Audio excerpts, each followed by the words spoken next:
guys, welcome back to my short quick review of a product, and this is a TikTokified. And ta-da-da-dan! Look what I've got from TikTok. Thank you for this one. Kung titingnan nyo siya, para siyang just a simple teddy bear that you can hug anytime you want. But it's not. It's a hot compress.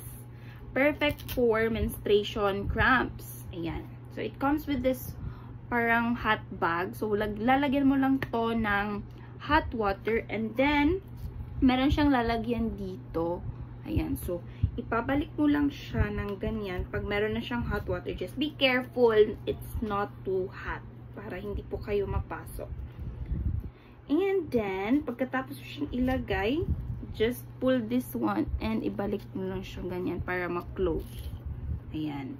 So, pwede mo na siyang malagay dito sa puson mo kung meron kang menstruation cramps, or pwede din siyang gamitin pang hot warmer. Ayan, or pang warmer sa hands nyo or what.